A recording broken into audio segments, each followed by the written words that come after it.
Salam, selamat pagi jemaat yang dikasihi oleh Tuhan yang ada di tempat ini maupun yang mengikuti siaran langsung di YouTube. Saya berharap kita semua di dalam keadaan yang baik ya, sehat.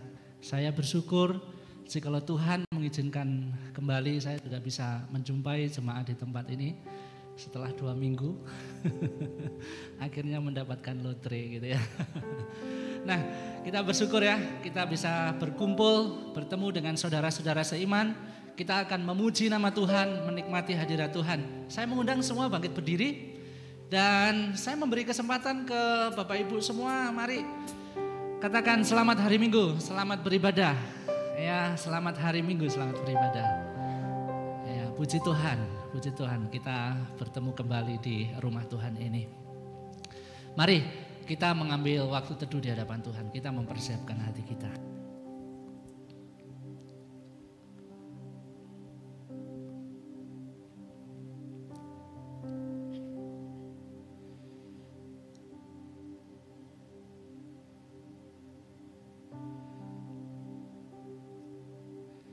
Jemaat yang dikasihi oleh Tuhan, mari kita meresponi panggilan Allah. Mari kita datang, masuk di hadirat kudusnya. Kita akan bersama-sama meninggikan dan memuliakan nama Tuhan. Kita akan bersama-sama menikmati hadirat Tuhan. Biarlah kita boleh bersuka cita, menikmati setiap pujian, meninggikan Tuhan, dan juga menikmati kebenaran firman-Nya. Kita masuk ke hadirat Tuhan dengan satu keyakinan bahwa jalan menuju ke sana telah dibuka oleh pengorbanan Yesus Kristus di atas kayu salib. Dan biarlah Allah Roh Kudus yang akan hadir di tengah-tengah kita menolong dan memampukan kita semuanya. Kita meyakini ibadah ini dibuka di dalam nama Tuhan Yesus Kristus, Juru Selamat kita yang hidup. Amin. Silakan duduk kembali, selamat beribadah, Tuhan memberkati.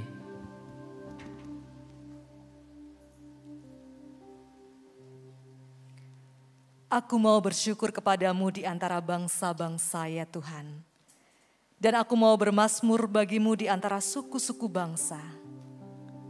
Tinggikanlah dirimu mengatasi langit ya Allah. Dan biarlah kemuliaanmu mengatasi seluruh bumi.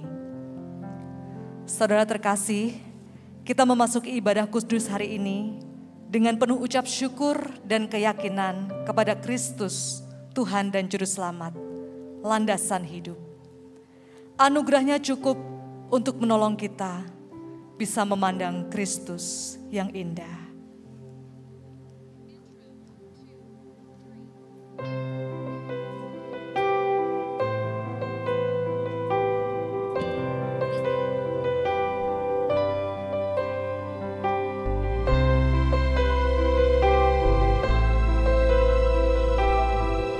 Sama-sama pujikan lagu ini.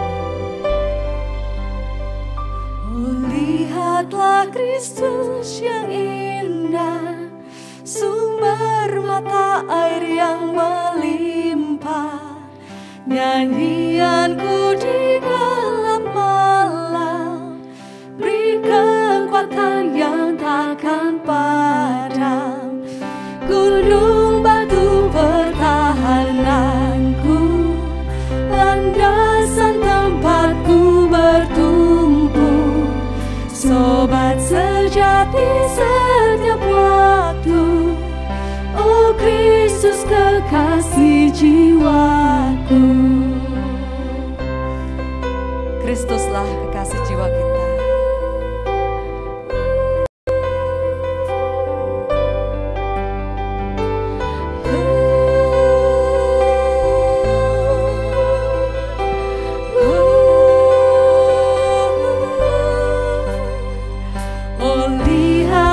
Salib yang indah, sumber hidup serahkan nyawa, pertemuan kasih dan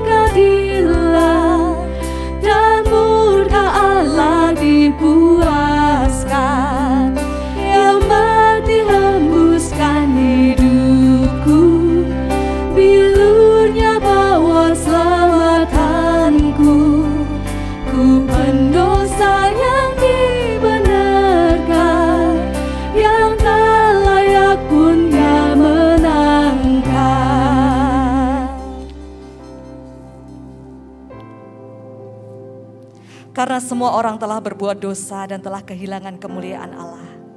Dan oleh kasih karunia telah dibenarkan dengan cuma-cuma karena penebusan di dalam Kristus Yesus. Karena itu kita sekarang mempunyai imam besar yang agung, yang telah melintasi semua langit, yaitu Yesus anak Allah. Baiklah kita teguh berpegang pada pengakuan iman kita. Ia sanggup juga menyelamatkan dengan sempurna orang yang oleh Dia datang kepada Allah.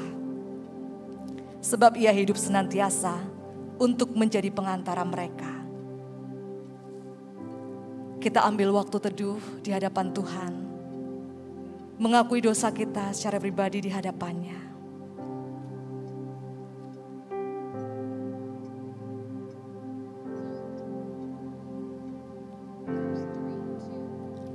Oh, lihat anak domba Allah, Ia bangkit bukti maut telah kalah.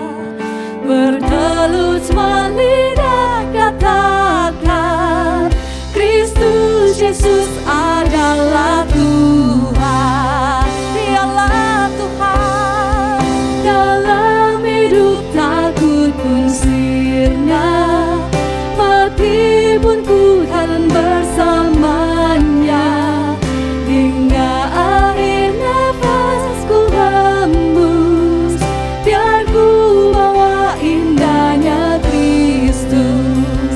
Dalam hidup takut pun sirna, mati pun ku tahan bersamanya. Hingga akhir nafasku hembus, biar ku bawa indahnya Kristus. Hingga akhir nafasku hembus, biar ku bawa indahnya Kristus. Kita satu dalam doa. Bapa di surga, terima kasih, sungguh kami berterima kasih Tuhan. Kami boleh dilayakkan untuk menyembah-Mu, memandang-Mu Tuhan. Terima kasih kalau anugerah-Mu cukup bagi kami Tuhan. Membawa pujian ke hadapan tahta-Mu. Dan saat ini Tuhan, kami mau mengakui dosa kami Tuhan di hadapan-Mu Tuhan. Kami betul-betul memerlukan Engkau Tuhan. Setiap detik hidup kami perlu Engkau Tuhan. Tuhan menyelidiki, Tuhan menguji dan meluruskan jalan-jalan kami. Terima kasih Tuhan. Kiranya ibadah hari ini Tuhan boleh menyukakan hati-Mu. Mudah-mudahan apa yang kami renungkan, firman-Mu boleh berkenan kepadamu Tuhan.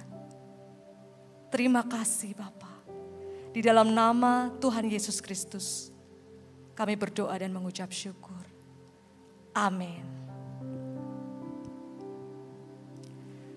Saudara terkasih, kita bersama-sama berdiri, kita bersama mengikrarkan pengakuan iman Nisea Konstantinopel yang berbunyi demikian. Aku percaya kepada satu Allah Bapa yang Maha Kuasa, pencipta langit dan bumi, dan segala yang kelihatan dan yang tidak kelihatan. Dan kepada satu Tuhan Yesus Kristus, satu-satunya anak Allah yang diperanakkan dari Bapa sebelum alam semesta. Allah dari Allah, terang dari terang, Allah yang sejati dari Allah yang sejati, sehakikat dengan Sang Bapa, oleh siapa segala sesuatu dicipta, yang untuk kita manusia dan untuk keselamatan kita telah turun dari surga dan diinkarnasikan oleh Roh Kudus dari anak darah Maria dan dijadikan manusia. Ia telah disalibkan juga bagi kita di bawah pemerintahan Pontius Pilatus. Ia menderita dan dikuburkan, dan pada hari ketiga ia bangkit kembali, sesuai dengan kitab suci, dan naik ke surga, dan duduk di sebelah kanan Bapa. Dan ia akan datang kembali dengan kemuliaan, untuk menghakimi orang yang hidup dan yang mati, yang kerajaannya takkan berakhir. Dan aku percaya kepada Roh Kudus, Tuhan dan pemberi kehidupan, yang keluar dari Bapa dan Anak, yang bersama-sama dengan Bapa dan Anak disembah dan dimuliakan, yang telah berfirman dengan perantaraan para nabi. Dan aku percaya satu gereja yang am dan rasuli. Aku mengakui satu baptisan untuk pengampunan dosa, dan aku menantikan kebangkitan orang mati dan kehidupan di dunia yang akan datang. Amin. Dengan demikian kita telah dikuburkan bersama-sama dengan Dia oleh baptisan dalam kematian, supaya sama seperti Kristus telah dibangkitkan dari antara orang mati oleh kemuliaan Bapa, demikian juga kita akan hidup dalam hidup yang baru. Saudara terkasih, kita bersama-sama akan memujikan Allah Maha Kuasa.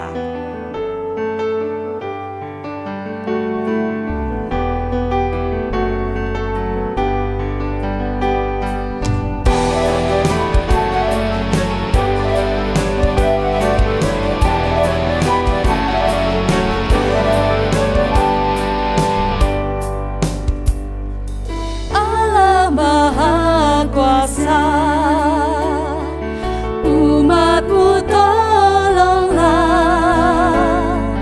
memujimu, Bapa yang mulia, Raja yang berkuasa, kami sujud sembah kepadamu.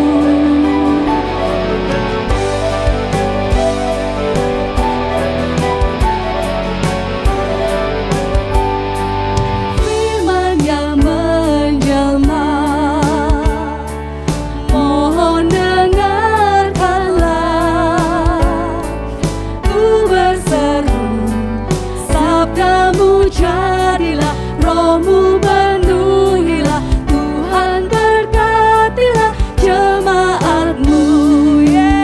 All glory to the Father. All glory be to the Father. All glory be to the Son. All glory be to the Spirit, the blessed Three in One. Ya Allah Roh Kudus, mantapkan saksimu sekarang ini. Perintah hati ini taat kepadamu, jadikan kehendak-Mu pada kami. Sing all glory. All glory be to the Father. All glory be to the Son. Amen. All glory be to the Spirit, the blessed Three in One. All glory to you, Lord.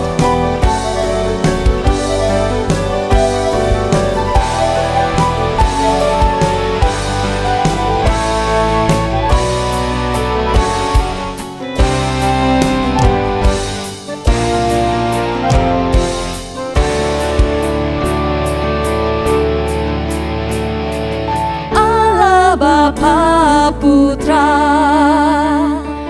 dan Allah Roh Kudus, ketiganya yang maha mulia dan maha perkasa, ku sembahkan puji selamanya. Haleluya. All glory. All glory be to the Father. All glory be to the Son. All glory be to the Spirit, the blessed Three in One. All glory be to the Father. All glory be to the Son. All glory be to the Spirit, the blessed Three in One.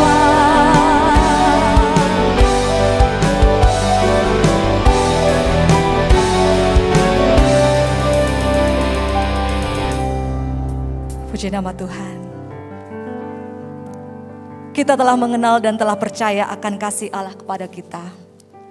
Dalam hal inilah kasih Allah sempurna di dalam kita, yaitu kalau kita mempunyai keberanian percaya pada hari penghakiman. Syukur kepada Allah yang memilih menerima kita, umat yang semestinya tidak layak, yang seharusnya menerima penolakan dan penghukuman, tetapi dirangkulnya kepada hati Bapa oleh salib Kristus. We thank you for your cross, O Lord.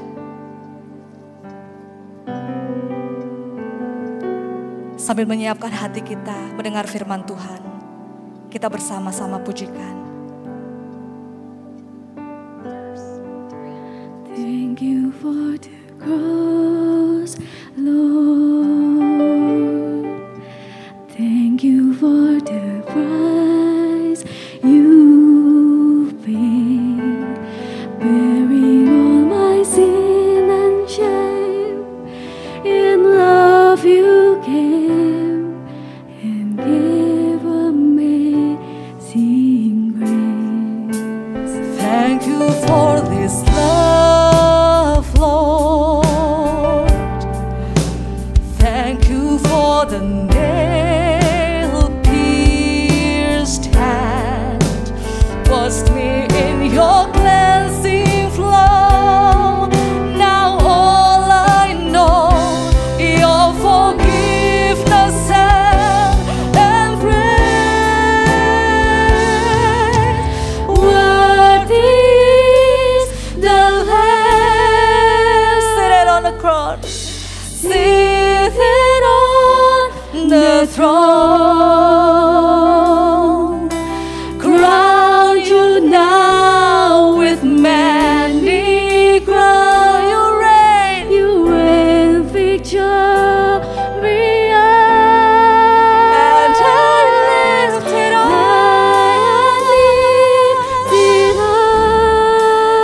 Jesus, Son of God. Jesus, Son of God. Yes, amen. The dawning of heaven crucified. Worthy is the Lamb. Sing, worthy is the Lamb. Worthy is the Lamb. Thank you for the cross, O Lord. Thank you for the cross, Lord. Thank you for the price you paid, bearing all my sin and shame. In love you came and gave amazing grace. Thank you for this love, Lord. We thank you, Lord. Thank you for the nail-pierced hands. Washed me in your cleansing flow.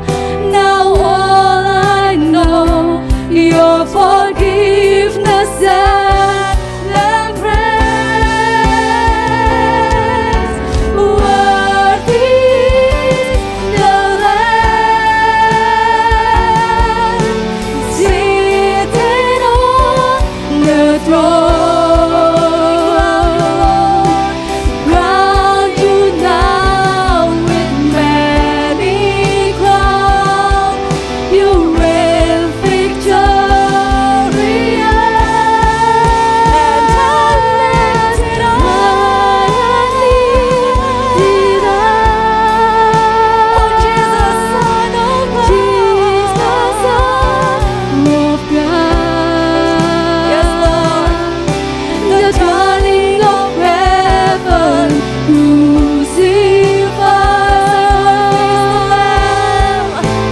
Worthy is the Lamb,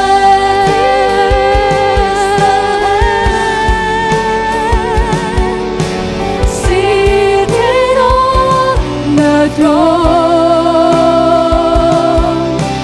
Crowned you now with many crowns. You reign victorious.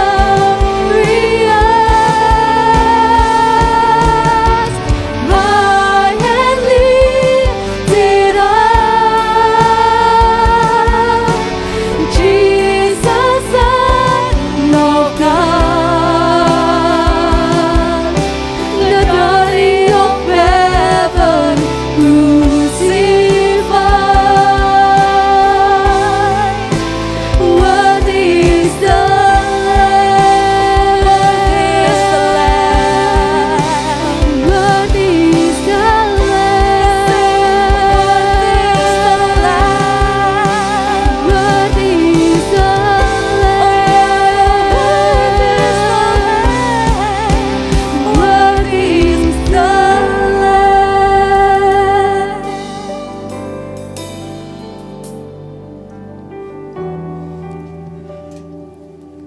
Yes, Lord, you are worthy to be praised, to be lifted up, because you are our creator, our redeemer, and our sustainer. Kami bersyukur kepadamu Tuhan. Kami kagum dengan caramu menciptakan kami, menebus kami, dan memelihara hidup kami. Sudah sepatutnya kami memberikan segala pujian hanya kepadamu saja. Terima kasih Tuhan mengingatkan kami terus-menerus siapa yang empunya hidup kami, yaitu Kristus yang sudah memberikan nyawanya lebih dulu bagi kami. Kami milik Kristus, Kristus milik kami, dan itu sudah cukup bagi kami. Sebentar kami akan mendengarkan firman-Mu, kami mau menenangkan hati kami, meneduhkan pikiran kami, supaya kami bisa mendengarkan suara-Mu dengan lebih jelas. Kiranya Engkau berkenan berbicara kepada kami, jauh melampaui kata-kata hamba-Mu, melebihi apa yang mampu kami doakan atau harapkan, supaya masing-masing kami mengalami perjumpaan pribadi dengan Tuhan melalui kuasa Injil. Kami berdoa kiranya nama-Mu dimuliakan dan hati-Mu disenangkan. Kiranya Injil Yesus Kristus yang benar dan menyelamatkan, kematian dan kebangkitannya, penebusannya yang sempurna dan beranugerah, kiranya diberitakan terus-menerus dengan kuat di tengah-tengah kami ya Tuhan. Karena kami tahu harapan kami satu-satunya melawan dosa, menang atas semua keburukan, hanya terletak pada Injil yang menyelamatkan, Injil yang mengubahkan, Injil yang menguatkan. Terima kasih Tuhan. Di dalam Kristus Yesus Tuhan, kami menyiapkan hati kami, bersabdalah kepada kami di dalam Kristus Yesus Tuhan. Amin, amin. Silakan duduk kembali Bapak Ibu yang ada di gedung Rekinden maupun di rumah masing-masing. Nah, shalom semuanya. Salam sejahtera dalam kasih Tuhan kita Yesus Kristus. Kita patut bersyukur Tuhan memberi kita kesempatan mendengarkan firman-Nya sekali lagi. Dan hari ini adalah minggu yang kedua. Seperti biasa di gereja kita, minggu yang kedua artinya kita akan melanjutkan seri khotbah eksposisi dari Perjanjian Lama. Dan kita sudah membahas kitab Amos hampir selesai. Jadi kita tinggal 2-3 kali pertemuan maksimal. Kita akan selesai dengan kitab Amos 9 pasal ini. Dan nanti kita akan mulai kitab yang baru yaitu kitab Maleaki.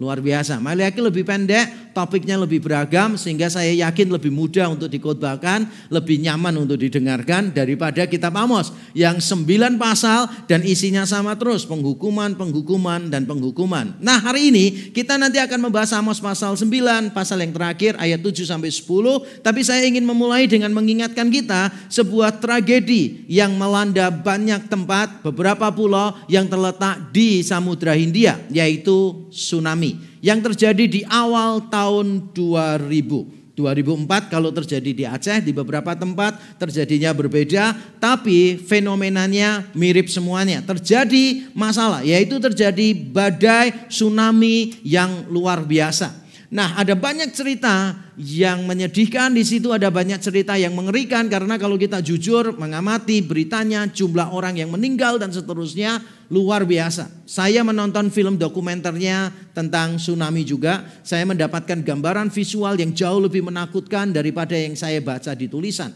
Nah, tapi bukan itu yang saya mau bagi, karena itu semua Bapak Ibu Saudara pasti sudah tahu. Ada banyak korban jiwa dan mereka tidak bisa disalahkan karena badai ini tidak pernah terjadi sebelumnya, terjadi dengan kekuatan yang luar biasa. Tapi ada hal yang menarik sebetulnya, yaitu pada saat ada sebuah perkampungan yang letaknya di dekat laut dan orang-orang di perkampungan itu ternyata selamat dari tsunami.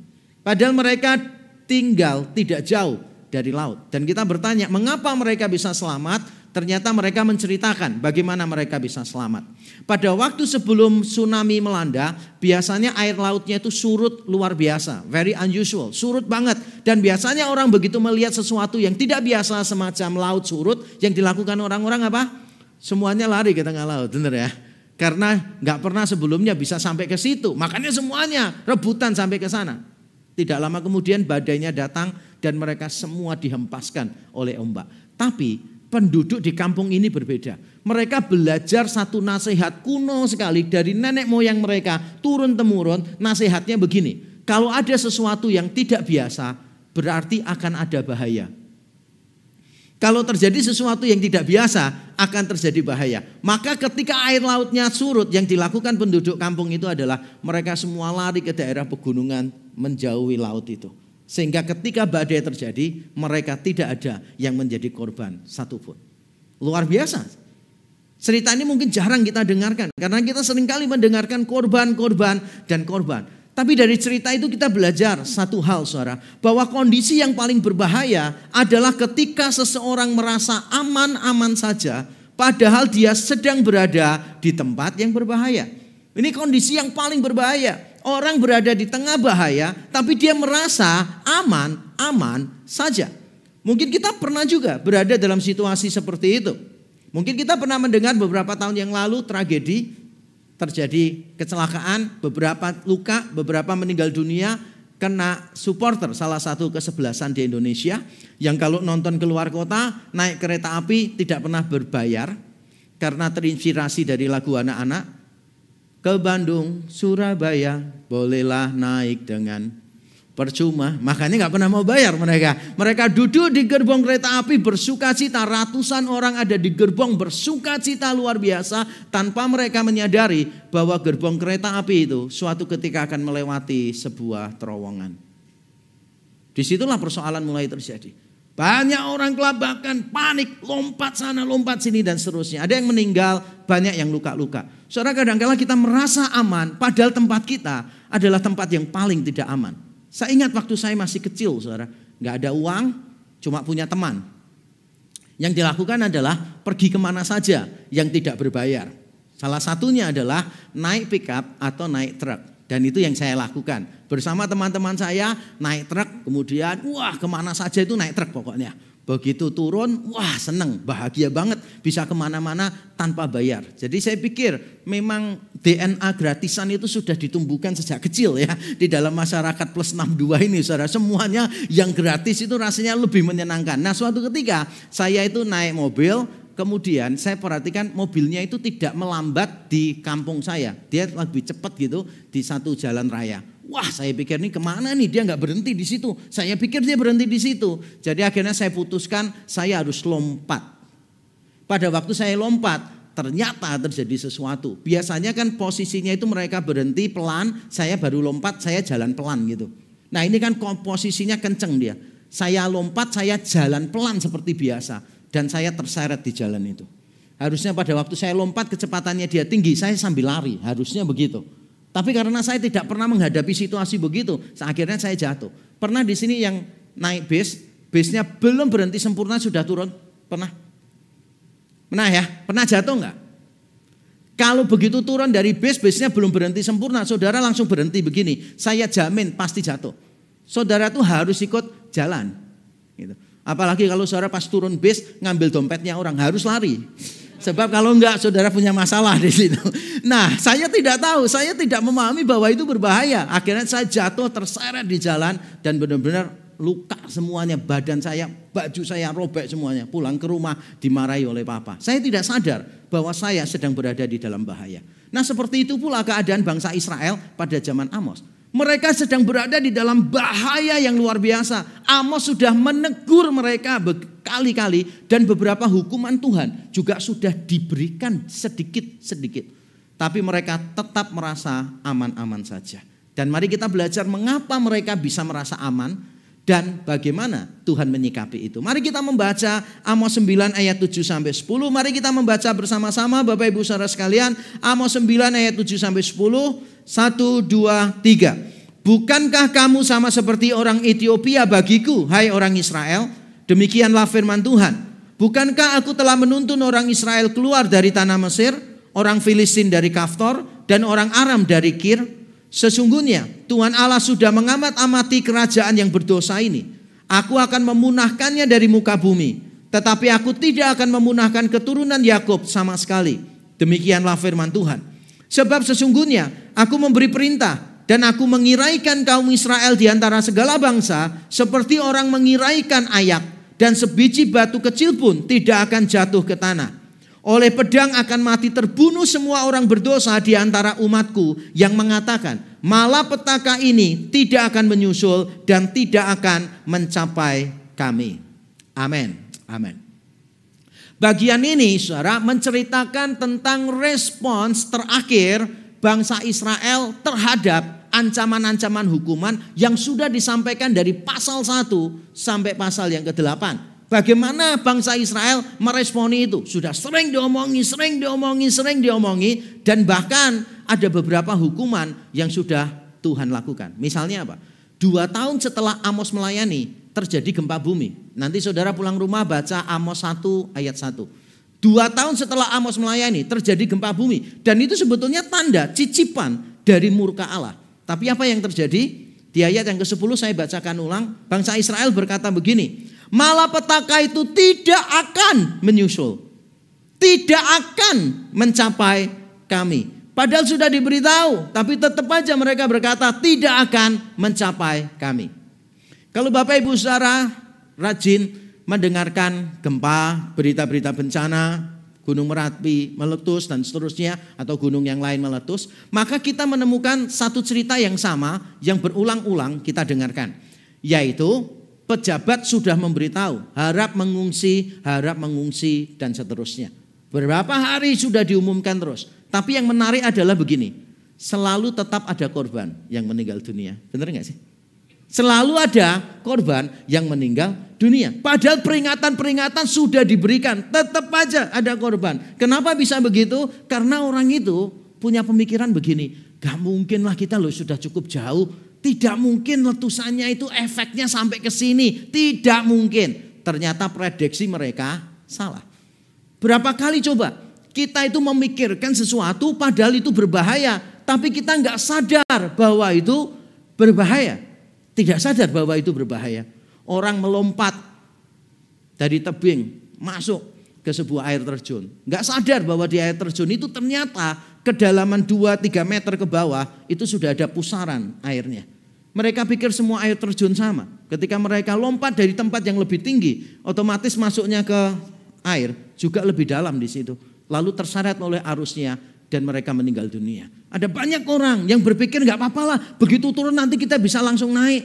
Ada berapa banyak pantai di Indonesia yang berbahaya yang sudah ada tulisannya, dilarang berenang sampai ke tengah. Ternyata tetap aja korban berjatuhan. Kenapa? Karena orang berpikir gak apa-apa lah, gak ada masalah. Pada akhirnya mereka berada dalam bahaya. Penting bagi kita untuk menyadari bahwa kita berada dalam bahaya. Tapi bangsa Israel gak merasa begitu. Bangsa Israel merasa gak akan nyampe ke kita. Malah petaka yang diomong oleh Amos itu paling kenanya ke bangsa-bangsa lain. Gak akan kena ke kita. Jadi kita bertanya-tanya, mengapa mereka bisa punya pikiran semacam itu? Mengapa mereka bisa sok yakin seperti itu? Ternyata persoalannya adalah di teologinya mereka. Ada kesalahpahaman teologis. Jadi status sebagai umat perjanjian dianggap sebagai jaminan atau kekebalan terhadap hukuman dan kebinasaan. Mereka merasa diri sebagai umat perjanjian dan itu bagi mereka jaminan kekebalan terhadap hukuman dan kebinasaan. Mereka punya konsep nih, konsepnya salah. Karena konsepnya salah, maka mereka melihat segala sesuatu juga pasti salah. Kita semua ini harus berhati-hati bukan dengan what, tapi dengan how. Dengan bagaimana kita berpikir. Sebab kalau kita bicaranya cuma what, percuma. Dikasih info baru ya, tetap akhirnya balik how-nya lagi. Saya kasih contoh misalnya. Saya berapa kali diundang khotbah di gereja-gereja yang alirannya berbeda. Dan kalau saya khotbah ya seperti biasa. Saya khotbah tegur dosa dan seterusnya begitu kan. Saya memberitahu gitu bahwa kita ini yang paling penting Tuhan. Bukan berkat-berkatnya. Yang paling penting itu menyenangkan hati Tuhan. Bukan mengejar impian-impian dunia. Gitu. Wah, setelah khotbah biasanya pendetanya kasih komentar kan gitu. Di beberapa gereja kan gitu. Langsung wah, terima kasih untuk khotbahnya ya Pak Yakub. Jemaat, wah hari ini kita mendengarkan ajaran yang luar biasa ya. Kita ini harus mengutamakan Tuhan lebih dari segala sesuatu. Amin. Semuanya amin. Sebab dengan mengutamakan Tuhan, Tuhan akan memberikan berkat-berkatnya kepada kita. Balik lagi berkat, saudara. Saya mau ngomong apapun, tetap nanti dia balik-baliknya adalah berkat. Misalnya saya ngomong begini, kita ini harus menyadari ketidakmampuan kita di hadapan Tuhan. Kita ini cuma bisa bergantung kepada Tuhan saja. Nanti tetap ditambahin, saudara kita perlu bergantung kepada Tuhan saja. Karena begitu kita bergantung kepada Tuhan saja, Tuhan akan mencurahkan seluruh berkat-Nya kepada kita. Percayalah saudara, dimanapun saya khotbah temanya apapun, ya tetap nanti kesimpulannya begitu. Kenapa? Mindset ya. Jadi saudara harus hati-hati bukan dengan what, tapi dengan how-nya. Bangsa Israel itu how-nya salah dia. What-nya benar. Saya umat pilihan. Loh benar. Tuhan sudah pernah menolong kita dengan cara yang ajaib. Benar. Tapi how-nya yang salah. Mereka lalu berpikir begini. Karena kita umat perjanjian, maka kita bisa melakukan semau kita sendiri. Tuhan tidak akan pernah menghukum kita. Itu namanya cara berpikir. Dan cara berpikir itu susah untuk diubah. Saya tadi memberikan contoh misalnya. Saya dan istri saya itu kan cara pikirnya beda banget ya. Istri saya itu kan rapi, semuanya di planning, direncanakan gitu. Bahkan kalau pergi keluar kota, istri saya itu selalu membawa pakaian lebih banyak daripada yang dibutuhkan. Untuk jaga-jaga, siapa tahu kalau saya khotbah terlalu bersemangat, amin saudara, krek, robek gitu. Sudah ada gantinya lagi gitu kan. Kalau saya itu orangnya aduh biasa aja lah. Pokoknya ada ya dinikmati, gak ada ya gak apa-apa. Jadi saya itu sering sebetulnya berada dalam situasi yang memalukan saudara. Saya datang di sebuah acara pakai batik lengan pendek gitu. Gak taunya itu acara khusus. Biasanya itu acara biasa. Waktu itu berkaitan sama Jumat Agung. Acara khusus. Penuh yang datang gedungnya itu sampai di luar-luar. Dan penerima tamu di lapangan parkir aja pakai jas. Pakai dasi. Saya pengkhotbahnya pakai batik pendek sama jeans sneaker. Mereka kaget, saya lebih kaget lagi. Terus gembalanya ngelihat saya itu dia speechless. Suruh balik nggak mungkin kan. Terus akhirnya saya tanya gini, Pak harus jas ya? Iya. Bapak punya jas? Ada Pak, saya pinjam jasnya aja. Jadi percaya nggak? Sneakers, jeans, batik, jas. Untung celana dalam saya bukan kain korden. Itu semua jenis kain itu ada. Saya lewat seperti toko kain, ngerti nggak? Jadi semuanya ada di situ. Saya pernah khotbah, lupa benar-benar, lupa bawa apa-apa. Minggu pagi mandi, waduh, nggak bawa apapun. Terus saya telepon pendetanya, bisa pinjem apa? Pinjem baju, pinjem dasi, pinjem jas, pinjem celana. Kecuali celana dalam aja, saya nggak perlu pinjam.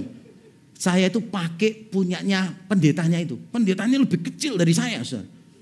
Waktu khotbah itu saya nggak berani amin gitu, nggak berani amin. Sebab kalau saya amin gini, itu bisa krek gitu kan. Saya pernah khotbah di satu tempat, saya lupa bawa obat untuk rambut saya ini, merapikan rambut saya. Pas rambut saya panjang lagi waktu itu. Waduh, ini kalau saya nggak pakai gelnya, nggak pakai pomade-nya gitu. Waduh, saya bisa bayangkan saudara, masih rambut saya itu masuk ke sini semuanya, ke depan gitu kan. Nanti tiap kali khotbah saya selalu begini-begini kan gak enak gitu kan. Wah, saya bingung ini bagaimana solusinya. Pagi-pagi nggak mungkin ada toko buka. Saya telepon pengurusnya gitu, hamba Tuhannya saya telepon. Di tempatmu kan rasanya kontemporer ya ibadah. Oh kontemporer gitu. Oh berarti boleh pakai topi dong. Oh boleh gitu. Kamu punya topi? Punya. Aku minta topi. Tapi saudara bayangkan ya. Saya ini sudah pakai jas, pakai baju pendeta, masa mau pakai topi? Akhirnya saya tanya, di tempatmu boleh pakai kaos nggak kalau khotbah? Boleh, di sini kontemporer. Wah, gerejamu paling baik sedunia memang. Saya minta kaosnya sekalian. Jadi dikasih kaos, dikasih topi gitu loh saudara. Makanya kalau saudara lihat ada orang pakai topi biasanya minyak rambutnya habis saudara ya. Nggak usah toleh kanan kiri belakang ya. Baca ini lebih bermanfaat. Kesesatan pikiran memunculkan pengharapan yang tidak benar. Hasil akhirnya adalah kekecewaan dan keputusasaan. Jadi kesesatan pikiran itu memunculkan pengharapan yang tidak benar. Hasil akhirnya apa? Kekecewaan dan keputusasaan. Bangsa Israel punya pengharapan yang salah. Tidak akan dihukum. Dari mana pengharapan yang salah bisa muncul? Karena konsep teologinya salah. Tidak sulit untuk memberikan contoh ini, saudara. Ada beberapa orang yang datang kepada saya dan bilang begini, Pak, saya kecewa dengan Tuhan. Terus saya tanya, kenapa kecewa dengan Tuhan? Saya ikut Tuhan lama, Pak. Tidak kaya raya, Pak. Saya ikut Tuhan sudah lama, tidak kaya raya. Saya kecewa dengan Tuhan. Dan jawaban saya sederhana sih. Saya bilang begini, kamu kecewa, saya bisa paham. Kamu kecewa dengan Tuhan, saya nggak bisa paham. Kenapa? Karena Tuhan tidak pernah janji kalau ikut dia pasti kaya raya. Nggak pernah. Alkitab nggak pernah janji begitu. Ikut Tuhan pasti kaya raya. Yesus saja tidak punya tempat meletakkan kepalanya kok. Paulus saja sering kelaparan, puasa nggak punya makanan kok. Siapa yang bilang kalau ikut Tuhan pasti kaya raya? Jadi saya beritahu dia, kalau kamu kecewa saya bisa paham. Tapi kamu kecewa dengan Tuhan, saya nggak bisa paham. Harusnya kamu kecewa dengan pendeta-pendeta yang selama ini kamu percayai. Karena mereka yang mengumbar janji-janji palsu itu, kecewa kepada mereka saja.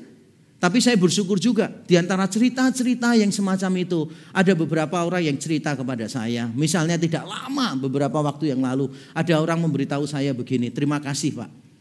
Selama pandemi saya mendengarkan khotbah Bapak dan saya lalu ikut live streaming rek.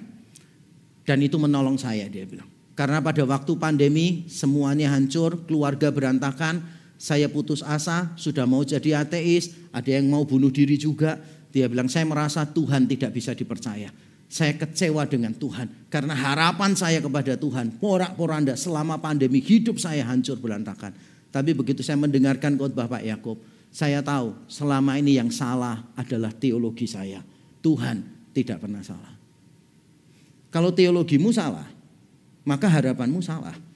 Dan kalau pengharapannya salah, nanti ujung-ujungnya apa? Kekecewaan. Kekecewaan sama Tuhan. Makanya hari ini kita perlu mengoreksi teologi kita. Nah, Amos memberikan 2 koreksi terhadap kesalahpahaman teologis yang dimiliki bangsa Israel pada waktu itu. Yang pertama adalah ini. Amos mengingatkan bahwa pengalaman hebat di masa lalu bersama dengan Tuhan bukan jaminan bagi keamanan di masa depan. Saya baca ulang sekali lagi. Pengalaman hebat di masa lalu bersama dengan Tuhan bukan jaminan bagi keamanan di masa depan. Ayat 7 saya baca. Bukankah kamu sama seperti orang Ethiopia bagiku, hai orang Israel? Demikianlah firman Tuhan. Bukankah aku telah menuntun orang Israel keluar dari tanah Mesir, orang Filistin dari Kaftor, dan orang Aram dari Kir.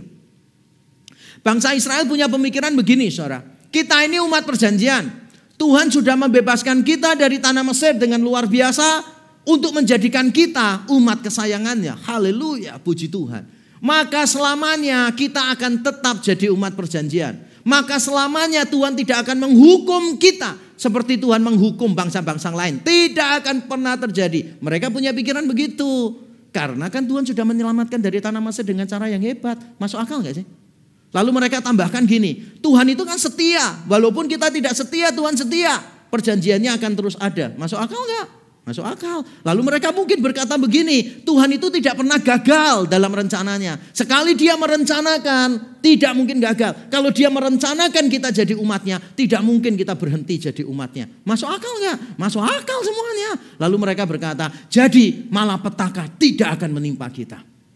Amos melihat itu dan Amos berkata begini seolah-olah, oke, kamu membanggakan pengalamanmu dikeluarkan dari Mesir, dijadikan umat perjanjian. Oke, sekarang kita coba lihat dan uji pengalamanmu. Kamu pikir cuma kamu yang dibebaskan Tuhan dari Mesir? No, salah. Bangsa-bangsa lain juga dibebaskan Tuhan dari tanah perbudakan. Diambil contoh, Ethiopia, Filistin, Aram. Dan yang menarik apa? Bangsa Israel sendiri tidak disebutkan di awal. Yang disebutkan di awal itu bangsa Ethiopia. Kalau dalam bahasa Ibrani ini suku bangsa Kus. Nah, suku bangsa Kus itu dipercaya tinggalnya itu dekat dengan Ethiopia sekarang. Tapi saya tidak yakin bahwa penduduk Ethiopia semuanya identik dengan suku bangsa Kus. Tapi paling tidak saudara gak usah bingung masalah itulah. Saudara juga bukan menteri kependudukan, bukan menteri internasional. Yang penting saudara pahami adalah begini. Ini merujuk pada satu suku berkulit hitam yang ada di benua Afrika yang jauh dari bangsa Israel. Yang selama ini mungkin bangsa Israel menganggap mereka itu nobody. Bangsa Kus ini dianggapnya nobody oleh bangsa Israel. Tapi Amos berkata, kamu tahu gak? Bangsa yang jauh yang kamu gak anggap sama sekali itu punya pengalaman yang sama dengan kamu. Yaitu dia dibebaskan dari perbudakan. Dan supaya lebih mengagetkan disebutkan 2 bangsa. Yaitu Filistin dan Aram. Mengapa lebih mengagetkan? Karena 2 bangsa ini musuh bebuyutannya Israel. Ini musuh bebuyutannya. Dan Tuhan berkata begini, kamu tahu gak sih bahwa sebetulnya bangsa Filistin dan bangsa Aram ini juga dibebaskan Tuhan kok. Orang Filistin dibebaskan dari Kaftor, itu dari Kreta. Kalau saudara tahu Crete, itu ada disebutkan di Asia Minor. Nah, dibebaskan dari daerah situ. Lalu juga Aram dibebaskan dari Kir, satu tempat yang tidak pernah diketahui di mana letaknya sampai sekarang. Tapi intinya adalah bangsa-bangsa ini memiliki pengalaman yang sama dengan bangsa Israel. Yaitu apa? Dibebaskan dari perbudakan. Ini menunjukkan bahwa di mana ada ketidakadilan, di situ ada Tuhan yang adil mengambil tindakan. Saya ulang. Di mana ada ketidakadilan, di situ ada Tuhan yang adil yang mengambil tindakan. Seolah-olah Amos mau berkata begini, kamu membanggakan pernah dibebaskan dari perbudakan Mesir? Salah kamu, salah besar. Karena bangsa-bangsa lain juga pernah punya pengalaman yang hebat bersama dengan Tuhan. Tapi bangsa Israel mesti protes. Iya, mereka dibebaskan dari perbudakan, tapi kan tidak diangkat jadi umat.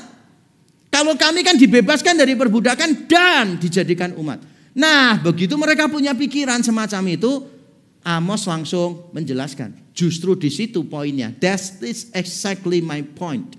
Jadi yang paling penting bukan dibebaskan dari perbudakan. Yang paling penting apa? Kamu bertingkah laku seperti umat perjanjian.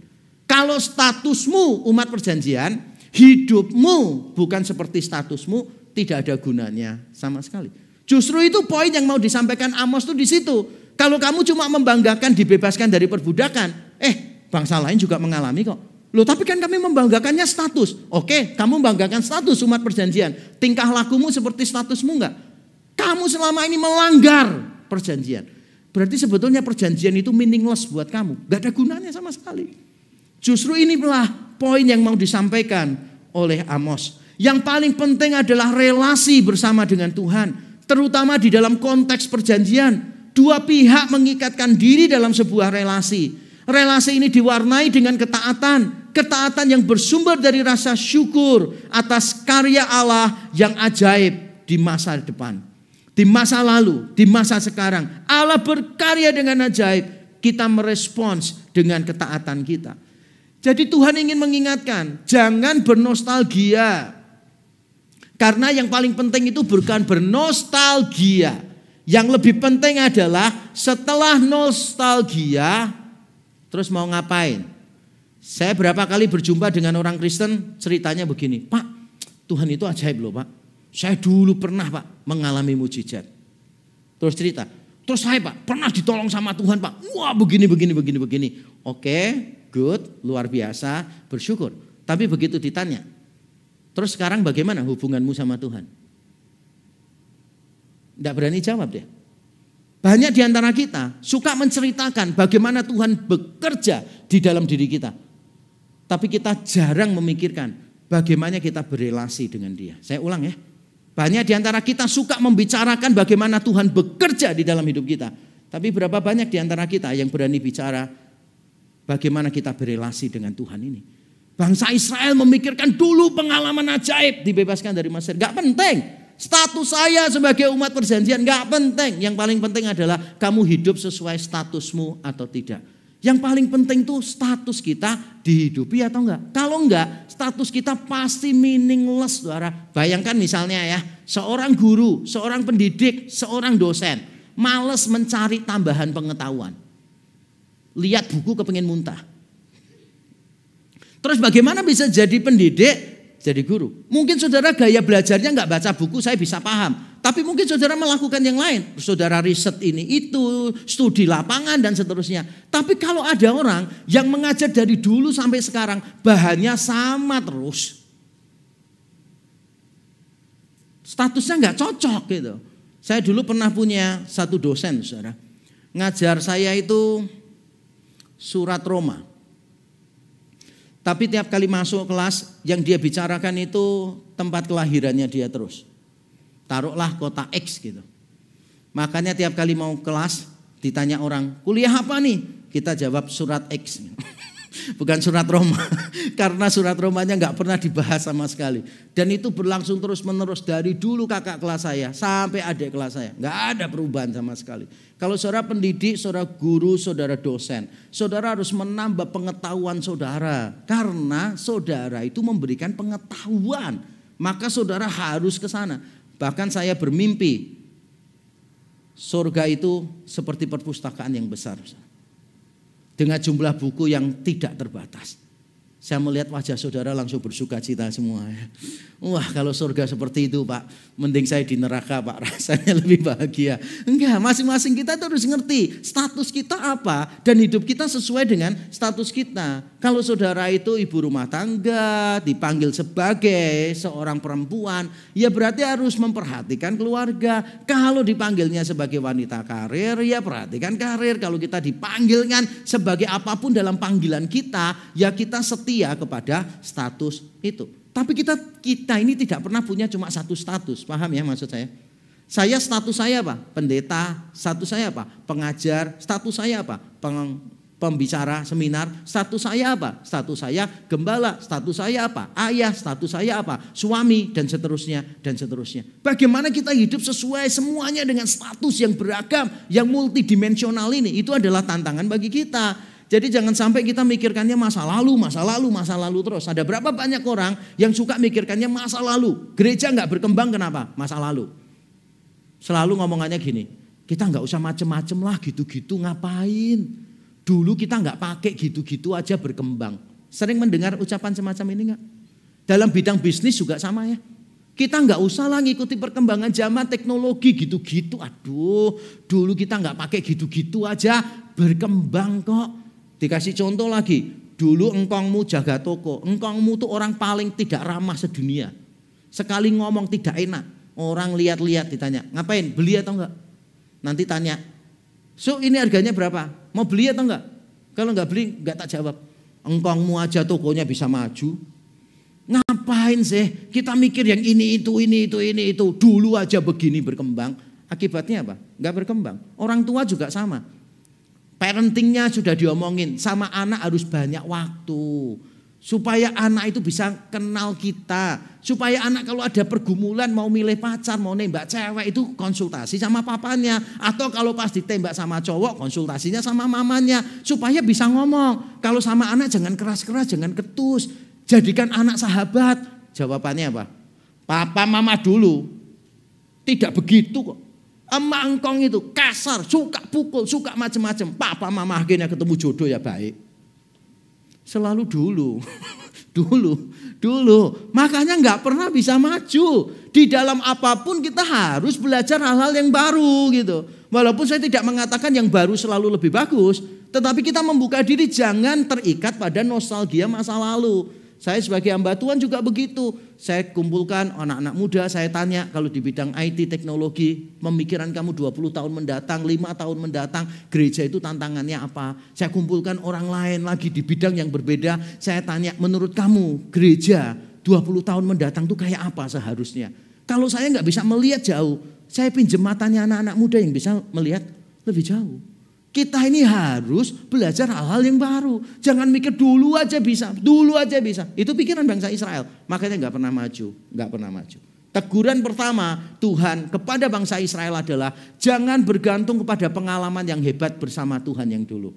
Jangan memikirkan pengalaman yang hebat di masa lalu, jaminan kamu dibebaskan dari hukuman di masa depan. Tidak. Yang kedua, saudara, yang terakhir, koreksi dari Amos adalah ini. Keadilan Tuhan akan dinyatakan tetapi bukan secara sembarangan. Saya akan baca dengan cepat ayat 8-10.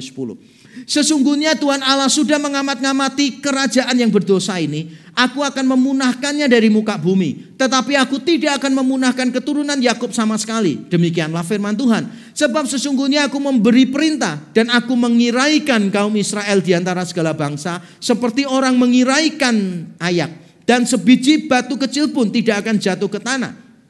Oleh pedang akan mati terbunuh semua orang berdosa di antara umatku yang mengatakan malapetaka itu tidak akan menyusul dan tidak akan mencapai kami. Saudara, Allah itu pasti akan menghukum bangsa Israel. Jelas sekali. Berkali-kali sudah disampaikan. Tapi saya tidak ingin saudara punya pemahaman begini. Allah itu orangnya reaktif. Tidak. Allah itu tidak reaktif. Tapi Allah itu responsif. Atau dalam kalimat saya mau berkata begini. Allah memang responsif tetapi tidak reaktif. Dia tidak berkompromi dengan dosa tetapi dia tidak serta-merta langsung menindak pelaku dosa. Allah memang responsif tapi tidak reaktif. Dia tidak berkompromi dengan dosa, tetapi dia tidak serta-merta langsung menindak pelaku dosa. Reaktif dengan responsif itu berbeda ya saudara. Kalau reaktif itu ada apa dikit langsung ngegas, itu namanya reaktif. Saya dulu orang yang sangat reaktif sekali. Bersyukur kepada Tuhan kecepatan reaksi saya meningkat sekarang. Bukan ya. Sekarang saya sedang beralih dari orang yang reaktif menjadi orang yang responsif. Misalnya dulu kalau saya bincang-bincang dengan orang, makan gitu, dengan istri, ngajak makan orang, orangnya sombong. Istri saya sudah langsung pegang paha saya, ketuk-ketuk gini. Tandanya sabar, sabar. Saya paling gak tahan melihat orang sombong. Karena saya tidak ingin ada orang lebih sombong dari saya. Istri saya selalu menenangkan saya. Tenang, jangan reaktif. Nah Tuhan kita itu tidak reaktif. Tapi Tuhan kita responsif. Nah supaya saudara itu bisa responsif, tidak reaktif. Ini dia kebiasaan yang saya lakukan. Jadi tiap kali saudara melihat sesuatu yang menurut saudara salah, saudara perlu bertanya dulu. Pertanyaannya gini, apakah ini benar-benar tidak benar? Apakah ini benar-benar tidak benar? Dalam arti saudara ngecek, benar gak sih ini? Yang kedua, kalau saudara merasa bahwa ini benar, saudara tanyanya begini, apakah hal ini benar-benar penting? Kadang-kala ada sesuatu yang gak benar tapi gak penting gitu loh. Makanya perlu tanya, apakah ini penting? Begitu saudara yakin, oh ini penting, tanya yang ketiga lagi. Apakah ini benar-benar penting untuk diurusi sekarang? Jadi sekarang waktunya. Sekarang enggak, perlu diurusin sekarang enggak? Saudara mungkin lihat gini, ini benar nih, ini enggak benar nih. Wah ini penting nih, tapi penting diurusin sekarang enggak? Kalau saudara yakin perlu diurusin sekarang, pertanyaan nomor 4 adalah apakah benar-benar perlu diurusin sekarang dengan kemarahan? Karena siapa tahu perlu diurusin sekarang tapi tidak perlu kemarahan. Jadi coba tanyakan 4 pertanyaan ini. Saudara nanti kemungkinan besar batal marah. Apalagi kalau saya ajarkan 30 pertanyaan. Saudara pasti batal marah. Karena begitu saudara nyampe pertanyaan ke-15, orangnya udah pergi. Jangan reaktif. Kita ini seringkali ada apa-apa dikit reaktif. Nah Tuhan kita itu responsif tetapi tidak reaktif. Wah ini good news untuk para pembuat dosa seperti saudara dan saya. Jangan salah ya. Karena ada berikutnya yang kita perlu tahu. Kesabaran Allah memang panjang, benar. Tetapi bukan berarti tidak mengenal batasan. Kesucian dan keadilan selalu berjalan beriringan dengan kesabaran. Jadi kesabaran Allah itu panjang sabar, bukan berarti gak ada batasan. Kesucian dan keadilan selalu berjalan beriringan dengan kesabaran. Tidak pernah tidak. Apapun yang Allah lakukan itu selalu sejalan dengan semua sifat-sifatnya. Tidak ada satu sifat yang akan dia korbankan. Jadi jangan sampai saudara punya pemikiran, wah kalau Allah memang cuma responsif, berarti ada waktu banyak dong untuk berbuat dosa sebelum kita dihukum. Tidak, jangan main-main dengan itu. Karena Tuhan itu responsif, bukan tidak peduli. Dia akan melihat kita. Dan yang terjadi pada bangsa Israel adalah begini. Tuhan itu sudah ngelok, mengunci bangsa Israel. Dengan kalimat begini saudara. Di dalam ayat yang ke-8 dikatakan, Tuhan Allah sudah mengamati. Dan ini sama dengan ayat yang keempat dikatakan, aku akan mengarahkan mataku. Mengarahkan mata itu berarti begini, Tuhan sudah mengunci. Ini targetnya seperti rudal. Kalau saudara pernah lihat film atau melihat rudal, sudah targetnya dikunci oleh Allah. Targetnya kemanapun tetap akan diikutin terus oleh rudalnya. Saudara mau kemanapun tetap akan kena rudal itu. Kenapa? Sudah dikunci oleh Allah. Memang Allah itu tidak reaktif. Tapi jangan sampai kita anggap ini biasa-biasa. Jangan sampai kita memanfaatkan kesabaran Allah. Karena begitu Allah berkata enough is enough. Cukup, sudah cukup. Maka Allah mengunci hidup saudara. Dan saudara tinggal menunggu kehancuran. Jangan berpikir kita bisa hidup dalam dosa. Tidak ada orang yang tahu. Dan kita berkata kita akan aman-aman saja. No, tidak. Tuhan kalau sudah mengunci kita, menunjukkan matanya kepada kita, maka dia akan terus mengejar kita. Nah ini menimbulkan ketegangan sebetulnya. Ketegangan bagi bangsa Israel juga. Kan kita semua setuju gak sih? Bahwa Allah itu rencananya gak pernah gagal. Setuju gak? Setuju ya? Allah selalu setia pada perjanjiannya. Setuju gak? Setuju. Tapi di satu sisi kita juga setuju bahwa perbuatan bangsa Israel sangat-sangat fatal dan layak dihukum dengan berat. Setuju ya? Tapi bagaimana kita menjaga keseimbangannya ini? Kalau Tuhan memunahkan bangsa Israel semua, membinasakan semua, berarti yang di sini kan tidak terjadi. Berarti dia tidak setia. Berarti rencananya bisa gagal. Tapi kalau Tuhan mengampuni bangsa Israel terus, persoalannya adalah di mana keadilan Tuhan? Bukankah kalau Tuhan membuat perjanjian, berarti ada tanggung jawab masing-masing pihak. Kalau bangsa Israel tidak taat, ya berarti harus dihukum. Kalau mereka berbuat dosa dibiarkan saja. Terus bagaimana perjanjian Tuhan? Tapi kalau mereka dibinasakan semua, terus Tuhan gak setia dong. Bingung gak sih? Ketegangannya ada di situ. Makanya solusinya Tuhan sudah siapkan. Solusinya adalah ini. Allah membuat pembedaan, tidak semua dihukum.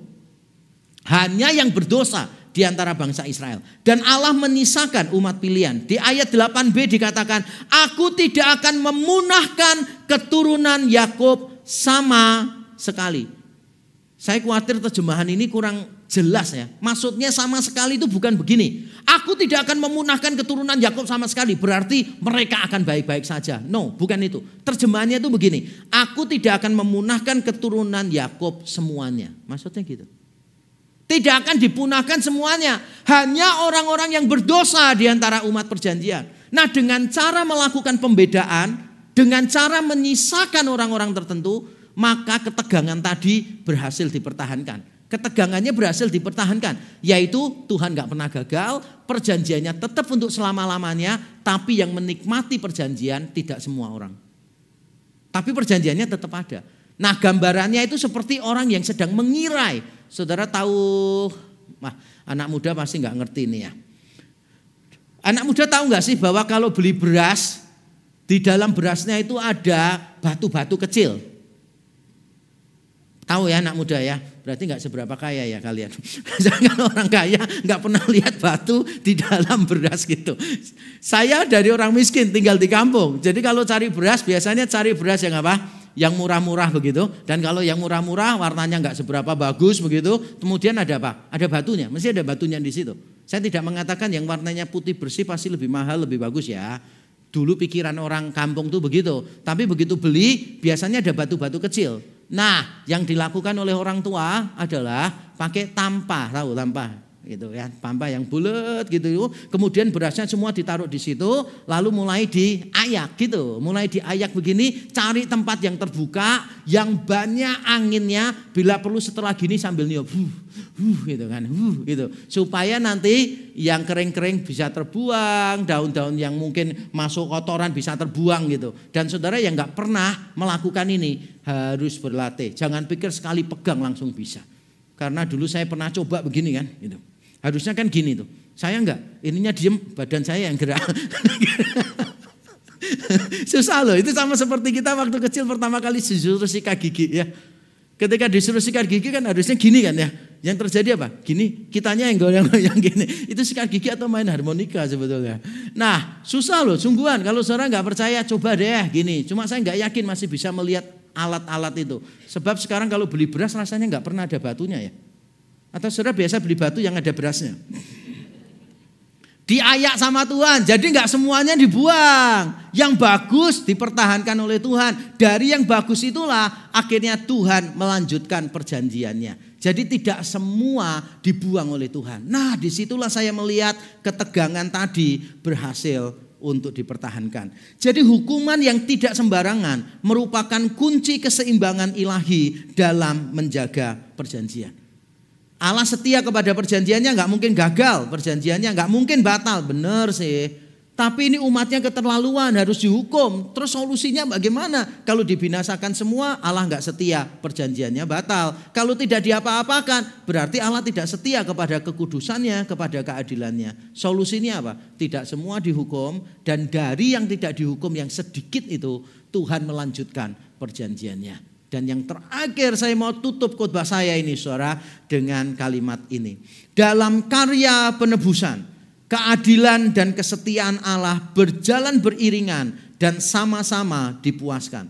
Di dalam Kristus Allah mempertahankan sekaligus memulihkan perjanjian. Kristus bukan cuma mempertahankan tetapi memulihkan perjanjian. Maka ketika dia mengambil cawan pada malam sebelum dia ditangkap, dia mengatakan cawan ini adalah cawan perjanjian yang baru yang dimeteraikan oleh darahku. Di dalam salib Kristuslah semua sifat Allah dipuaskan, keadilan, kasihnya, semuanya dipuaskan di sana. Dan kalau saudara tadi perhatikan lagu, salah satu lagu yang kita tadi nyanyikan, menceritakan tentang bagaimana di atas kayu salib, kasih dan keadilan Allah dipuaskan di situ. Hanya salib yang bisa memuaskan semua sifat Allah. Orang berdosa harus dihukum. Karena hukuman untuk orang berdosa memuaskan keadilan Allah. Allah itu adil. Kalau ada orang berbuat dosa tidak dihukum, keadilannya tidak dipuaskan. Tapi salib juga menunjukkan kesucian Allah. Orang-orang yang berdosa tidak bisa begitu saja punya hubungan dengan Tuhan. Orang yang berdosa perlu disucikan dari dosa-dosa mereka. Dan itulah yang dilakukan Kristus di atas kayu salib. Tapi salib juga menunjukkan memuaskan kasih Allah. Karena kalau yang dihukum orang yang berdosa, maka mungkin kita berkata, Allah cuma adil tapi dia tidak kasih. Tapi dengan cara menghukum anaknya sendiri bagi kita orang yang berdosa, maka kasih Allah dipuaskan. Dan kuasa Allah juga dipuaskan di dalam salib. Siapa yang mengira bahwa jalan keluar untuk persoalan kita yang terbesar adalah salib. Salib itu cara yang paling sakit, yang paling hina. Tapi justru melalui cara yang paling hina, Tuhan memberi kita kemuliaan, membawa diri kita kepadanya. Tidak ada yang bisa mikir sampai ke sana. Makanya di dalam 1 Korintus 2 Paulus mengatakan apa yang tidak pernah dilihat oleh mata, apa yang tidak pernah muncul di pikiran kita, apa yang tidak pernah didengar oleh telinga kita, Allah telah lakukan, yaitu apa? Salib Kristus Yesus. Tanda kehinaan menjadi tanda kemuliaan bagi kita. Maka saya ingin menasihati kita, menasihati diri saya sendiri, mari berhenti dari semua dosa kita. Mari berhenti dari semua dosa kita. Bukan karena kita takut dihukum, bukan. Tapi karena Kristus sudah menyelesaikan semuanya bagi kita. Kristus sudah membayar harganya begitu mahal di atas kayu salib. Dia memuaskan semua sifat Allah demi saya dan saudara orang-orang yang berdosa. Tidak patut kalau kita tetap hidup di dalam dosa kita. Tidak patut kita hidup terus-menerus dalam kebiasaan kita yang buruk. Tidak patut kita memelihara pikiran-pikiran kita yang kotor. Tidak patut kita menyimpan kebencian-kebencian di dalam hati kita. Mari kita datang kepada Tuhan. Bereskan, bawa semua dosa kita di depan salibnya. Karena dia adalah solusi untuk semua dosa kita. Mari kita tunduk kepala, kita berdoa. Saya memberi kesempatan masing-masing kita untuk mengambil waktu di hadapan Tuhan.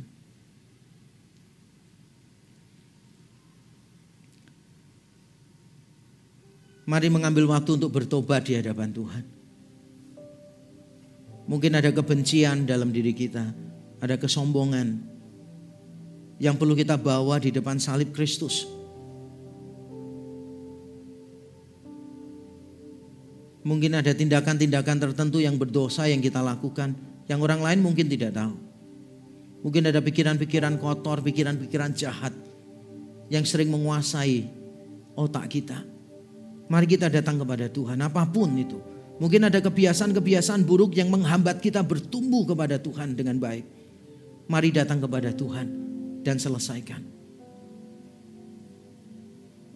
Tuhan panjang sabar bukan berarti tidak ada batasan.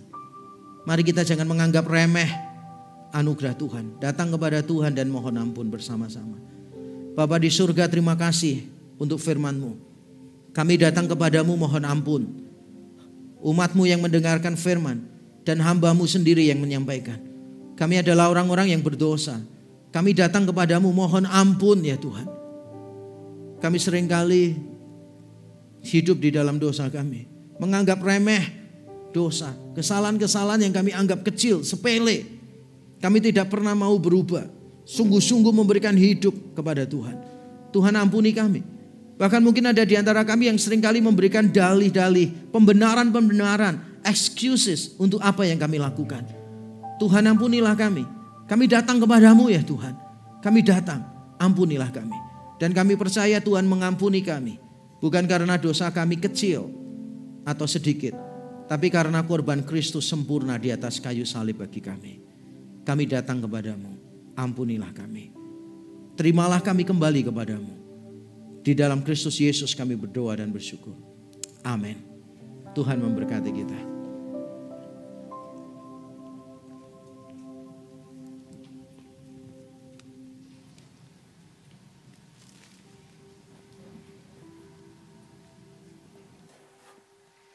Dua Korintus 9 ayat 7-8. Hendaklah masing-masing memberikan menurut kerelaan hatinya, jangan dengan sedih atau dengan karena paksaan, sebab Allah mengasihi orang yang memberi dengan sukacita. Dan Allah sanggup melimpahkan segala sesuatu, segala karunia kepada kamu, supaya kamu senantiasa berkecukupan di dalam segala sesuatu dan malah berkelebihan di dalam berbagai kebajikan. Jemaat yang terkasih, kini saatnya kita memberikan persembahan sebagai ungkapan syukur kita kepada Tuhan. Jemaat yang beribadah onsite bisa memberikan melalui amplop yang sudah disediakan, memasukkan kepada kotak yang ada seusai ibadah nanti. Dan untuk jemaat ibadah online bisa transfer melalui rekening maupun kris. Dan sembari mempersiapkan persembahan, kita menyaksikan warta gereja minggu ini. Shalom, welcome to Reform Exodus Community. This is our church, this is our home. Kami ucapkan selamat datang bagi Anda yang baru bergabung hari ini. Jika Anda ingin lebih mengenal REK, silahkan dapat menghubungi nomor berikut ini. Mari bergabung dalam doa pagi setiap Sabtu pukul 5:30 pagi. Bagi Anda yang belum tergabung dalam grup WhatsApp, silahkan mendaftar di link berikut ini untuk mendapatkan link Zoom. Mari bergabung bersama discipleship groups di setiap gereja lokal. Catat hari dan waktunya. Mari kita bersama bersekutu dan bertumbuh dengan sesama. Ayo teman-teman muda, bergabunglah di dalam persekutuan online remaja dan pemuda. Info link Zoom langsung hubungi kontak berikut ini.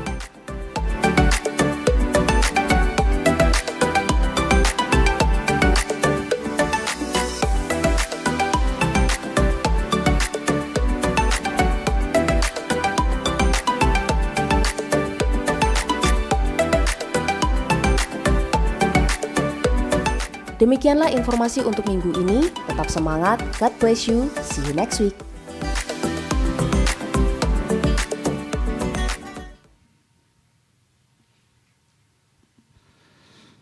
Ada beberapa hal yang ingin saya tegaskan dari slide pengumuman yang sudah kita saksikan. Yang pertama adalah kita bersyukur kita tahun ini akan merayakan bersama-sama perayaan Natal seluruh REK yang ada di Surabaya. Kita akan merayakan dengan satu tema, kelegaan bagi yang hina, pada tanggal 24 Desember, hari Sabtu, pukul 5 sore, tempatnya ada di New Life Ballroom, Ciputra World, lantai 4. Jadi Bapak Ibu, semuanya yang menyaksikan slide ini, baik yang ada di tempat ini maupun streaming yang ada di area Surabaya, mari kami mengundang Bapak Ibu untuk bisa hadir merayakan sukacita bersama-sama dengan seluruh keluarga besar REK. Dan untuk mendukung acara ini, panitia telah mengadakan atau membuat satu kaos yang Bapak Ibu bisa miliki dan semua keuntungannya ini juga akan dipergunakan untuk pelaksanaan acara ini. Nah, ukurannya Bapak Ibu bisa melihat di sini, pemesanannya juga sudah ada di sini, harganya juga sudah tertera. Jadi saya mendorong Bapak Ibu bisa membeli membeli kaos ini. Bisa juga membelikan untuk saudara-saudara yang lain ya. Ya minimal satu orang beli 10 biji lah gitu ya. Nanti semua keuntungannya untuk perayaan REK ya. Jadi bukan untuk apa-apa tapi untuk perayaan REK. Jadi silakan. Nanti untuk informasi lebih jelas bisa tanya kepada hamba Tuhan, bisa tanya kepada saya, bisa tanya kepada Ibu Herlin ya untuk mendapatkan kaos ini. Jadi segera pesan. Lalu yang berikutnya seluruh jemaat hamba Tuhan mengucapkan selamat untuk saudara Michael dan Giovanni yang kemarin hari Sabtu telah diberkati dalam pernikahan kudus oleh Pak Yakub di Tangerang ya, di mana ini ya, di Alam Sutera Tangerang. Kiranya Tuhan memberkati keluarga baru ini ya. Lalu yang berikutnya, gereja kita juga akan mengadakan pemberkatan nikah kudus Saudara Edwin dan Saudari Ling Ling pada tanggal 19 November, jadi Sabtu depan di JW Marriott, akan diberkati oleh Pendeta Yakub. Nah, sebagai bentuk pelayanan pastoral, jikalau memang ada keberatan dari jemaat terkait dengan rencana pemberkatan ini, bisa mengirimkan keberatan secara resmi ke gereja. Namun jikalau tidak ada, gereja akan terus melaksanakan pemberkatan ini. Mungkin Bapak Ibu belum begitu kenal, karena ini adalah jemaat biasanya rajin di KU3 gitu ya, rajin di KU3. 2 orang ini rajin di KU3. Oke, itu saja yang saya tegaskan pada saat ini. Kita akan berdoa bersama-sama, menyerahkan persembahan dan juga doa syafaat. Saya mengundang semua bangkit berdiri untuk doa syafaat. Kita akan berdoa. Beberapa daerah di Indonesia saat ini mereka mengalami bencana banjir. Kita berdoa supaya Tuhan yang menolong, masyarakat di sana diberi kekuatan, pemerintah juga menangani dengan tepat dan benar. Kita juga berdoa menyerahkan untuk panitia Natal, acara Natal yang akan kita laksanakan bersama-sama. Mari kita berdoa.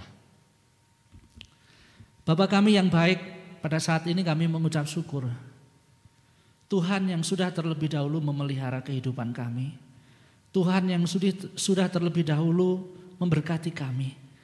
Dan jikalau pada saat ini kami bisa memberikan persembahan kepada Tuhan, itu pun juga karena anugerah Tuhan bagi kami.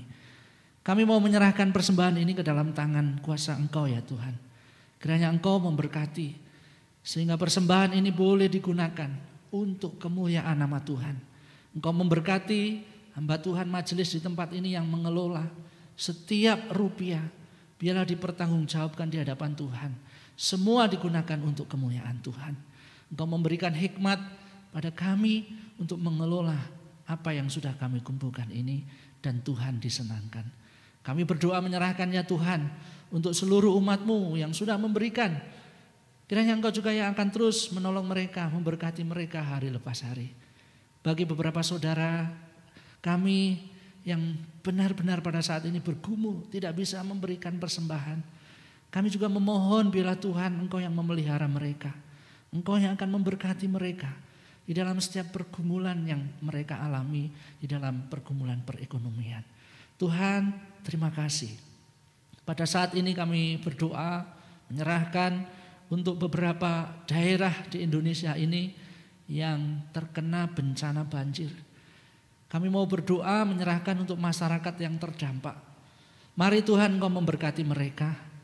Engkau yang akan menguatkan mereka. Engkau yang akan memberikan kesehatan kepada mereka. Di tengah-tengah pandemi COVID yang belum usai, mereka harus menerima bencana. Tentu ini merupakan satu hal yang sulit bagi mereka untuk menghadapinya. Tetapi kami memohon biarlah belas kasihan Tuhan yang akan menolong setiap masyarakat yang terdampak. Tuhan berikan kekuatan. Kami juga berdoa menyerahkan Tuhan untuk pemerintah yang dengan sigap memberikan bantuan, memberikan pertolongan, mengevakuasi korban-korban yang ada, membantu untuk memulihkan situasi dan kondisi di daerah terdampak banjir. Biarlah Tuhan Engkau juga yang akan memberkati, Engkau yang akan menolong pemerintah, Engkau yang memberikan kesigapan, bahkan penyaluran bantuan pun boleh tepat sasaran. Tuhan terima kasih. Dan pada saat ini kami juga bersatu hati menyerahkan untuk rencana kami untuk perayaan Natal yang akan kami laksanakan pada tanggal 24 Desember. Mari Tuhan, kami mau menyerahkan ke dalam tangan kuasa Engkau dan mari Engkau yang akan menolong kami. Para panitia yang telah mempersiapkan, yang telah bekerja saat ini, mempersiapkan segala sesuatunya. Tuhan Engkau menolong, Engkau memberikan kesehatan, Engkau memberikan kepekaan, memberikan satu hal yang benar-benar mereka boleh fokus sehingga setiap detail boleh dipersiapkan dengan baik. Kami juga berdoa menyerahkannya Tuhan untuk jemaat-Mu. Biarlah kami boleh bersuka cita bersama-sama mengikuti acara ini. Bahkan kami juga berdoa, jikalau pada saat ini situasi COVID mungkin angkanya naik, kami hanya mau menyerahkan acara ini ke dalam tangan Tuhan. Kami memohon nikmat yang dari Tuhan. Biarlah kami boleh bersuka cita dan Tuhan yang akan menolong melindungi kami. Terima kasih ya Bapa. Kami mau menyerahkan doa syafaat ini ke dalam tangan kuasa Engkau. Di dalam nama Tuhan Yesus Kristus, Juru Selamat kami yang hidup, kami berdoa dan mengucapkan syukur. Amin. Kita akan mengakhiri ibadah kita pada saat ini, kita pujikan doksologi.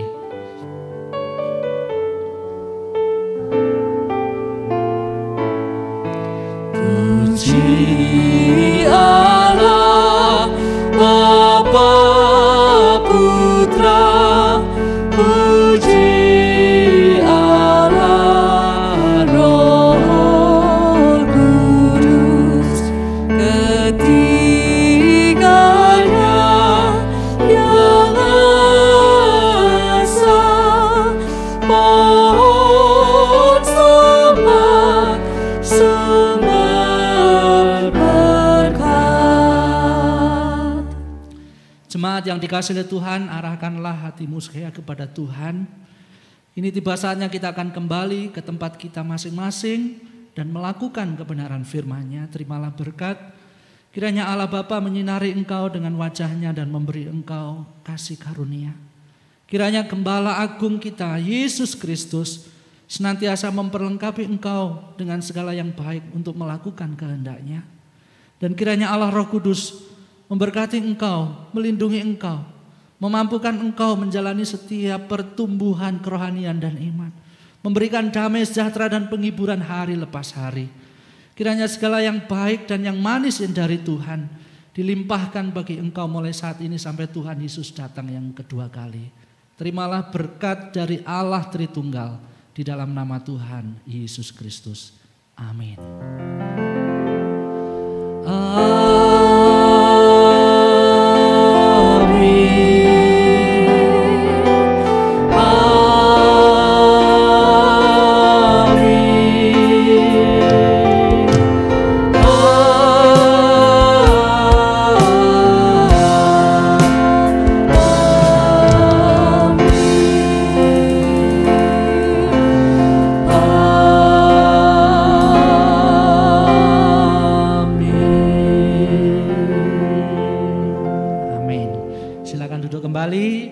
Waktu teduh, selamat hari Minggu, Tuhan memberkati.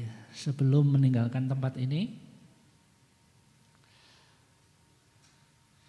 saya rindu menyambut, apakah ada